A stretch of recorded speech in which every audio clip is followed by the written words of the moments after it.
ನಮಸ್ಕಾರ ಸ್ನೇಹಿತರೆ, ನಮ್ಮ ಚಾನಲ್ಗೆ ನಿಮಗೆಲ್ಲರಿಗೂ ಹಾರ್ದಿಕ ಸ್ವಾಗತ. ಸಸ್ಪೆನ್ಸ್ ಥ್ರಿಲ್ಲರ್ ಸಿನಿಮಾಗಳನ್ನು ನೋಡೋದೇ ಒಂಥರ ಥ್ರಿಲ್ಲು. ಇಂಡಿಯಾದಲ್ಲಿ ಹಲವಾರು ಥ್ರಿಲ್ಲರ್ ಮೂವಿಗಳು ಬಂದಿವೆ.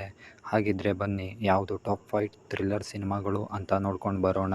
ഇരുಳು ನಾಸಿಫ್ ನಿರ್ದೇಶನದ ಮಲಯಾಳಂನ ಚಿತ್ರ ಇದಾಗಿತ್ತು. ಫಹದ್ ಫಾಸಿಲ್ ಅವರು ಟಾಪ್ ರೋಲಲ್ಲಿ ನಟಿಸಿದ್ದಾರೆ. ಈ ಚಿತ್ರವು 3 ವ್ಯಕ್ತಿಗಳ ಸುತ್ತ ನಡೆಯುತ್ತದೆ. ಅವರು ಒಂದು ಮಳೆ ಬರುತ್ತಿರುವಾಗ ಒಂದು ದೊಡ್ಡ ಭೂತ ಬಂಗಲೆಯಲ್ಲಿ ಹೋಗ್ತಾರೆ. ಅಲ್ಲಿ ಏನೇನು ನಡೀತು, ಅವರಿಗೆ ಏನೇನು ಕಷ್ಟಗಳು ಸಂಭವ ಆಗುತ್ತೆ, ಅಲ್ಲಿರುವ ನಿಗೂಢ ಕಥೆ ಏನು ಎಂದು ಚಿತ್ರವನ್ನು ನೋಡಿ ನೀವು ತಿಳ್ಕೋಬೇಕು. ಈ ಚಿತ್ರವು ತುಂಬ ರೋಮಾಂಚನಕಾರಿಯಾಗಿದೆ.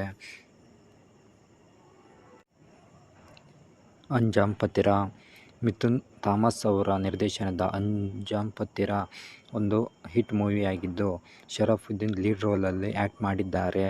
ಈ ಕಥೆಯ ನೋಡೋದಾದರೆ, ಒಂದು ಸರಣಿ ಕೊಲೆಗಳು ನಗರದಲ್ಲಿ ಅಲೆಯನ್ನು ಎಬ್ಬಿಸುತ್ತವೆ. ಸೈಕಾಲಜಿಸ್ಟ್ ಶರಫುದ್ದೀನ್ ಅವರು ಹೇಗೆ ಬಂದು ಅದನ್ನು ಸಾಲ್ವ್ ಮಾಡ್ತಾರೆ ಹಾಗೂ ಯಾರು ಅದು ಹಂತಕ ಅಂತ ಕಂಡುಹಿಡಿತಾರೆ ಎನ್ನುವುದು ನೀವು ಚಿತ್ರದಲ್ಲಿ ನೋಡಬೇಕು. ಈ ಚಿತ್ರದ ಕೊನೆಯಲ್ಲಿ ತುಂಬ ಸವಾಲುಗಳು ಉಂಟಾಗುತ್ತವೆ. ಅದನ್ನು ನೀವು ಮೂವಿ ನೋಡೇ ತಿಳ್ಕೋಬೇಕು. ಮಹಾರಾಜ 2024ರ ಒಂದು ಸೂಪರ್ ಹಿಟ್ ಮೂವಿ ಅಂದರೆ ಅದು ಮಹಾರಾಜ. ನಿರ್ದೇಶಕ ಶ್ರವಣ್ ಕುಮಾರ್ ಅವರು ನಿರ್ದೇಶಿಸಿರುವ ವಿಜಯ್ ಸೇತುಪತಿಯವರು ಲೀಡ್ ರೋಲಲ್ಲಿ ಆ್ಯಕ್ಟ್ ಮಾಡಿರುವ ಮಹಾರಾಜ ಚಿತ್ರವು 2024ರಲ್ಲಿ ಬಿಡುಗಡೆಯಾಗಿತ್ತು. ಈ ಚಿತ್ರದಲ್ಲಿ ವಿಜಯ್ ಸೇತುಪತಿಯವರು ಲೀಡ್ ರೋಲಲ್ಲಿ ಆ್ಯಕ್ಟ್ ಮಾಡಿದ್ದರು ಮತ್ತು ಅವರ ಅತ್ಯುತ್ತಮ ಥ್ರಿಲ್ಲರ್ ಸಿನಿಮಾವೂ ಕೂಡ ಇದಾಗಿದೆ. ಈ ಚಿತ್ರದ ಕಥೆ ಏನಂತ ನೋಡೋದಾದರೆ, ವಿಜಯ್ ಸೇತುಪತಿಯವರು ಹೇಗೆ ಕಷ್ಟಗಳನ್ನು ಅನುಭವಿಸ್ತಾರೆ ಹಾಗೂ ಪೊಲೀಸವರು ಹೇಗೆ ಅವರಿಗೆ ಶೋಷಣೆ ಮಾಡ್ತಾರೆ ಅನ್ನೋದನ್ನು ಈ ಚಿತ್ರದಲ್ಲಿ ನೋಡಬಹುದು. ಮತ್ತು ಈ ಚಿತ್ರದಲ್ಲಿ ಕೊನೆಯಲ್ಲಿ ತುಂಬ ಟ್ವಿಸ್ಟ್ಗಳನ್ನು ಕಾಣಬಹುದಾಗಿದೆ. ಮತ್ತು ವಿಜಯ್ ಸೇತುಪತಿಯವರ ಆ್ಯಕ್ಟಿಂಗ್ ಮಾತ್ರ ಇದರಲ್ಲಿ ಸೂಪರ್ ಆಗಿದೆ.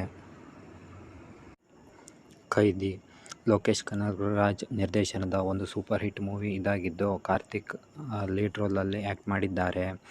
ಈ ಕಥೆಯ ಸ್ಟೋರಿ ಅನ್ನೋದನ್ನು ನೋಡ್ತಾ ಹೋಗೋದಾದರೆ, ದಿಲ್ಲಿ ಎನ್ನುವ ಹಾಲಿ ಖೈದಿಯು ತನ್ನ ಮಗಳನ್ನು ಕಾಣಲು ಹಪಾಹಪಿಸುತ್ತಿರುವಾಗ ಅವನಿಗೆ ಪೊಲೀಸರ ಪರಿಚಯ ಆಗುತ್ತೆ ಹಾಗೂ ಆ ಪೊಲೀಸರನ್ನು ಸಾಯಿಸಲು ರೌಡಿಗಳು ಬಿದ್ದಿರ್ತಾರೆ. ಅದನ್ನು ಹೇಗೆ ಅವನು ಕಾಪಾಡ್ತಾನೆ ಅವರನ್ನು ಅನ್ನೋದೇ ಈ ಮೂವಿಯ ಒನ್ಲೈನ್ ಸ್ಟೋರಿಯಾಗಿರುತ್ತೆ. ಈ ಮೂವಿಯಲ್ಲಿ ತುಂಬ ಟ್ವಿಸ್ಟ್ಗಳಿವೆ ಹಾಗೂ ತುಂಬ ಆ್ಯಕ್ಷನ್ ಸೀನ್ಗಳನ್ನು ನೀವು ಈ ಮೂವಿಯಲ್ಲಿ ನೋಡ್ಬೋದು.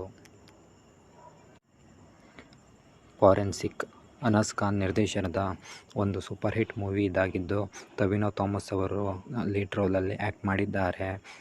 ನಿರಂತರವಾಗಿ ನಡೆಯುತ್ತಿರುವ ಕೊಲೆಗಳನ್ನು ನಿಲ್ಲಿಸಲು ಫಾರೆನ್ಸಿಕ್ ಆಫೀಸರ್ ಹೇಗೆ ಕಾರ್ಯನಿರ್ವಹಿಸ್ತಾರೆ ಮತ್ತು ಆಧುನಿಕ ತಂತ್ರಜ್ಞಾನ ಮತ್ತು ತೀವ್ರ ಧೈರ್ಯ ಬಳಸಿಕೊಂಡು ಆತ ಕೊಲೆಗಳನ್ನು ಹೇಗೆ ನಡೆಯುತ್ತದೆ ಹಾಗೂ ಕೊಲೆ ಮಾಡ್ತಾ ಇರೋರು ಯಾರು ಅಂತ ಕಂಡುಹಿಡಿಯೋದೇ ಈ ಕಥೆಯ ಒನ್ಲೈನ್ ಸ್ಟೋರಿಯಾಗಿದೆ.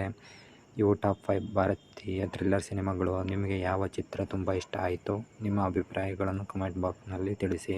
ಈ ವಿಡಿಯೋ ನಿಮಗೆ ಇಷ್ಟವಾದರೆ ಲೈಕ್ ಮಾಡಿ, ಶೇರ್ ಮಾಡಿ ಮತ್ತು ಚಾನಲ್ಗೆ ಸಬ್ಸ್ಕ್ರೈಬ್ ಮಾಡಿ.